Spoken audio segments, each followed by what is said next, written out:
To Myra media. నేను మీ KVR. YCP number 2 ఆ పార్టీ వ్యూహకర్త, విస్తృతంగా పనిచేసే వేణుంబాకం విజయసాయిరెడ్డి నెల్లూరు ఎంపీ అభ్యర్థిగా బరిలోకి దిగుతుండడం, వైసీపీ ఇచ్చిన 9వ లిస్టులో ఆయన పేరు ప్రత్యక్షం అవడం ఆంధ్రప్రదేశ్ రాజకీయాల్లోనే ఒక సంచలనంగా చెప్పుకోవచ్చు. వాస్తవానికి నెల్లూరుకు పెద్ద దిక్కుగా వ్యవహరిస్తున్న రెడ్లు చాలామందే.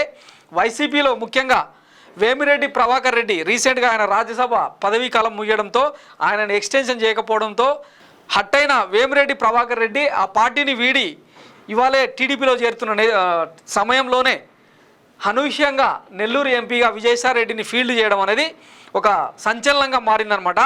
అసలు దీని వెనకాల కారణాలు ఏంటి? విజయసాయిరెడ్డి రాజ్యసభ ఎంపీగా ఇంకొక 4 ఏళ్ళు పదవీ కాలం ఉన్న నేపథ్యంలో ఆయనను అనూహ్యంగా నెల్లూరు ఎంపీ బరిలోకి దింపడానికి కారణాలు ఏంటని విశ్లేషిస్తే చాలా కోణాలు వెలుగులోకి వస్తున్నాయి. వాస్తవానికి నెల్లూరు జిల్లాలో పెద్ద దిక్కుగా వ్యవహరిస్తూ వచ్చిన అంటే ఒక పెద్ద పారిశ్రామికవేత్తగా, బాగా డబ్బున్న వ్యక్తిగా, మంచి వ్యక్తిగా, సౌమ్యుడిగా పేరున్న వేమిరెడ్డి ప్రభాకర్ రెడ్డి టీడీపీలో చేరుతుండడంతో వైఎస్ జగన్మోహన్ రెడ్డి అనూహ్యంగా ఈ నిర్ణయం తీసుకున్నట్టు తెలుస్తుంది. నిజానికి వేమిరెడ్డి ప్రభాకర్ రెడ్డికి అంటే గత ఎన్నికల్లో పెద్ద ఎత్తున నెల్లూరులో వైసీపీ అభ్యర్థులు గెలవడానికి ఆయన సహకరించారు. చాలామందికి ఆయన ఫండింగ్ చేసి వైసీపీ అభ్యర్థులను గెలిపించుకోవడంలో ప్రధాన పాత్ర పోషించారు. అయితే అనూహ్యంగా ఆయన టీడీపీలోకి మారడంతో ఆయనను రీప్లేస్ చేసే దిశగా విజయసాయిరెడ్డిని బరిలో దింపినట్టు తెలుస్తోంది. రాజకీయ వర్గాల్లో కూడా ఇదే చర్చ జరుగుతోంది.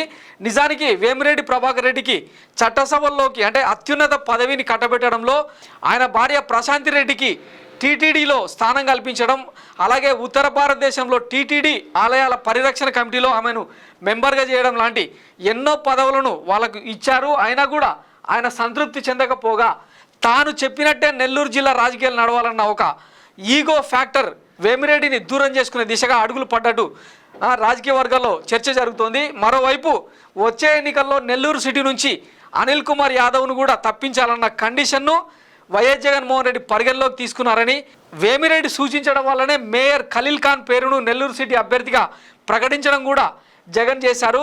ఇన్ని చేసినా కూడా వేమిరెడ్డి సంతృప్తి చెందకపోవడం వల్లనే ఈ అనూహ్య నిర్ణయానికి కారణమని చెప్తున్నారు.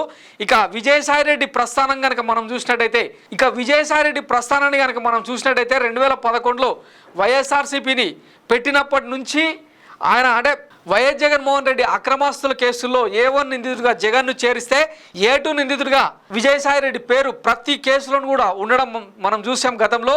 అయితే ఇద్దరి కాంబినేషన్ ఎంత డెడ్లియస్ట్గా ఉంటుందో, రాజకీయాల్లో ఎట్లాంటి ప్రకంపనలు సృష్టించిందో మనం చూసినాం. అందుకే ఆయనను నెంబర్ 2గా పిలుస్తారు.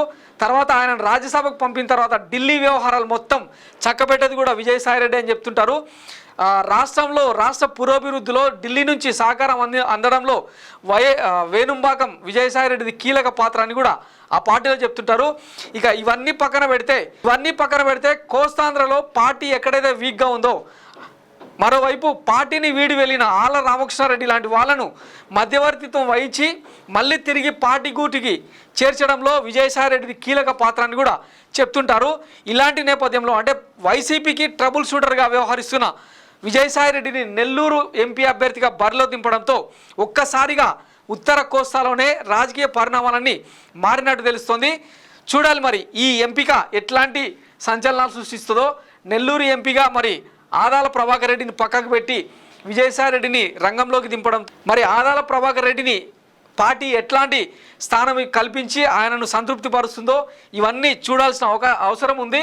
సో మొత్తం మీద నెల్లూరు ఎంపీ అభ్యర్థిగా బరిలోకి దిగిన విజయసాయిరెడ్డి రానున్న రోజుల్లో ఇంకెలాంటి మార్పులు తీసుకొస్తారు, కోస్తాంధ్రలో ఎలాంటి మార్పులకు శ్రీకారం చుడతారు అన్నది చూడాల్సి ఉంది. Thanks for watching Myra media. నేను మీ కేవీఆర్. Thank you.